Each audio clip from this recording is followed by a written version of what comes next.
It's MonsterVerse, baby.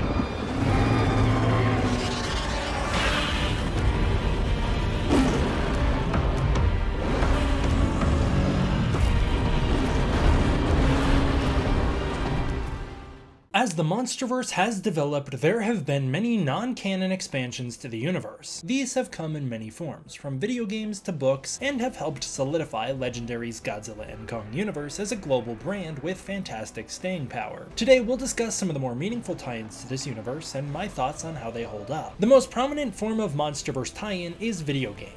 There have been lots of mobile games, console games, computer games, and even arcade games that relate to the MonsterVerse in one way or another. The very first released was Godzilla Smash 3 back in 2014. This was a free puzzle game for iOS and Android devices in the style of Candy Crush. While many have good memories of this game, admittedly the puzzle style was never for me. Even back at the time of the game's release, I never enjoyed playing it. At the same time, Godzilla Strike Zone was released for iOS and Android devices. This survival horror game takes place during the events of Godzilla. You play as Fort Brody, halo jumping into San Francisco. You try to escape Godzilla while rescuing civilians. It was a truly exciting game and helped build hype for the film. To this day, the potential for a big-budget survival horror game set in this style featuring Godzilla has still yet to be realized. With a wonderful concept and fun gameplay, this one is a fond memory for many fans. Just don't try to play it on your iPhone 4. It won't run well and you'll never make it past the first level. Over the next few years, there were countless Godzilla and Kong tie-ins and crossovers. The 2014 Godzilla's inclusion in the PS4 game was fantastic and might be my favorite game the MonsterVerse Godzilla has appeared in to date. In 2017, as a promotion for Kong Skull Island, there was Kong VR Destination Skull Island. This was a very fun VR experience that was way less of a game and more of a cinematic you could engage with. I had so much fun with this thing back in the day when it came out. Things exploded around the time of Godzilla vs. Kong as Toho and Legendary sought to increase Godzilla's global brand, leading to their licensing increasing like crazy. Godzilla started to appear in loads of games, including PUBG Mobile, World of Warships, and even Roblox. This was also the time of the MonsterVerse Empire DCX slot machine. While most of these crossovers were seen in mobile games, a few of them really made big impressions on me. Go Big was a rather fun experience that offered a sense of mindless entertainment and allowed you to smash up cities as your favorite titans. The Godzilla vs. Kong Pinball FX game saw lots of love from the fanbase, with wonderful level designs and exciting gameplay. Recently, Roblox saw a massive Godzilla x Kong crossover with loads of features. Legendary also launched Godzilla Kong Titan Chasers. While the game has yet to go fully global, it has had some early access playthrough. Unfortunately, it really doesn't appeal to me, but I really respect the game's attempts to tie into the extended lore of the universe with fun super species bios and more obscure monsters appearing. This does appear to be one of the larger budget apps and does have some potential for it. Arguably, the best of the game crossovers was Call of Duty Warzone Operation Monarch. This massive budget DLC for Warzone saw the MonsterVerse invade the Battle Royale, leading to fun Easter eggs, map locations, and Titan encounters. Godzilla and Kong both appeared in the game as enormous threats. This captured the sense of scale and majesty of the Titans seen in the early days of the MonsterVerse and led to fun moments of chaos as players engaged in a standard Battle Royale full of sweats who were way better than them and would just kill them over and over and over again. But this didn't take away from the fun concept of getting to battle it out while Godzilla and Kong were rampaging across the map. This was also where the very first Easter egg to Shimo was ever revealed, giving it a special place in MonsterVerse history. My favorite video game tie-in to the MonsterVerse other than the PS4 game happens to be Godzilla Battle Line. Over the years, many crossover events have been held with this game and the MonsterVerse. Now, players can enjoy Godzilla 2021, Kong 2021, Mechagodzilla 2021, King Ghidorah 2019, Mothra 2019, Evolved Godzilla, and Kong with the Beast Glove. The Godzilla x Kong crossover is currently happening right now, and each of these characters offers their own benefits and drawbacks that makes them really fun to use. Personally, right now I'm really loving the Beast Glove Kong, and I often use King Ghidorah 2019 as part of my main team. This is also the only game where you can have King Kong fight Godzilla, Gamera, Ultraman, Evangelion units, and even Kamen Rider. It's an addicting blast that's also endlessly frustrating, full of pay-to-win players, and sweats who win by hitting you with moves that you literally can't block or defend yourself against. Seriously, anybody who uses Absolute Zero to secure the victory deserves a special place in Scar King's kingdom.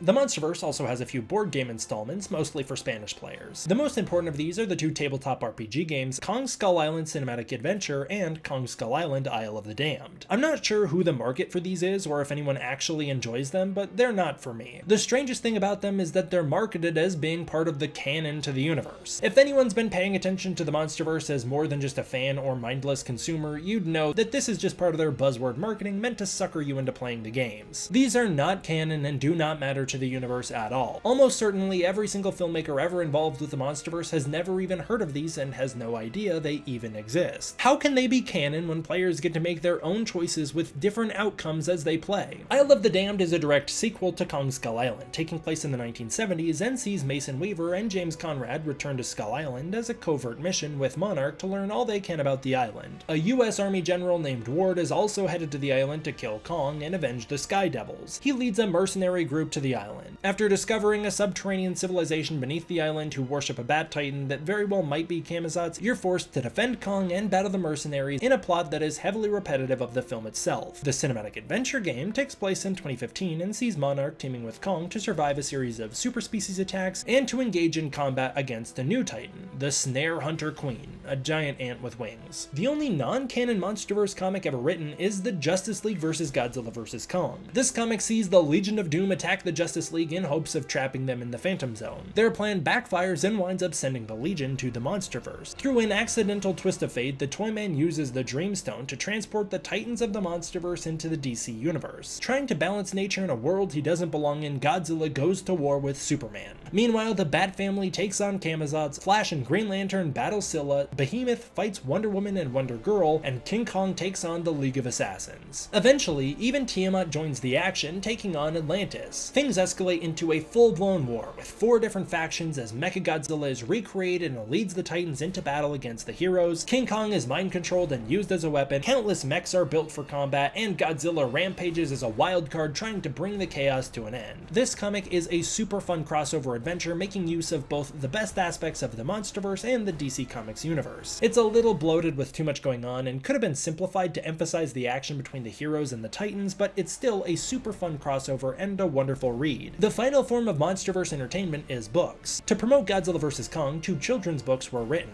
Godzilla vs. Kong, Sometimes Friends Fight, but They Always Make Up, is an educational picture book that teaches kids how to be a good friend and how to count to 10. Written by Kate Jerome with cute artwork by Carol Herring, this is a good read for incredibly young kids. The next book was Kong and Me, written by Kiki Thorpe with illustrations by Nahid Chahani. This is a super charming tale of friendship between King Kong and Gia on Skull Island with cute Easter eggs and tributes to the films and a wonderful sense of adventure and rhythm. This is a great read for young kids with wonderful artwork. Lastly, there is the MonsterVerse novelizations. Their place in canon is highly debated amongst fans. Many consider the Godzilla 2014 and Kong Skull Islands to be non-canon as they were written by different people and based on earlier drafts of the final film scripts, leading to countless contradictions. On the other hand, the following novels were all written by Greg Keyes. The King of the Monsters novelization is by far my favorite of the bunch. Keyes makes a solid attempt to tie into the MonsterVerse's extended canon and make the universe truly cohesive. This is also the only novelization I truly consider canon, as it's the only one to have heavy involvement from the director of the associated film, and is the only one to be referenced by said director following the film's release. The only issue is its connections to Godzilla Awakening, which is no longer canon after the release of Monarch Legacy of Monsters. While the novelizations are fun and can help flesh out the lore of the universe for those of us who pretend they matter, they exist in an alternate version of the MonsterVerse that runs parallel to the films and ties into the comic material. The Godzilla vs. Kong and Godzilla x Kong novelizations are full of needless plot changes, lore retcons, and head-scratching decisions that weigh them down heavily. My respect for Keyes' attempts to solidify the lore of the universe and make it cohesive can't be understated, but his vision does offer contradictions to the films themselves and leads to other issues that I'm not a big fan of. In particular, I really dislike the Keyes portrayal of Godzilla. The novelizations and his comic tie-in, Godzilla Dominion, are where the idea of Godzilla being the living embodiment of nature's balance was born. In the 2014 film, Serizawa states that Godzilla will act as a power to restore nature's balance, but but that wasn't his only function and didn't rob him of any authority or agency of his own.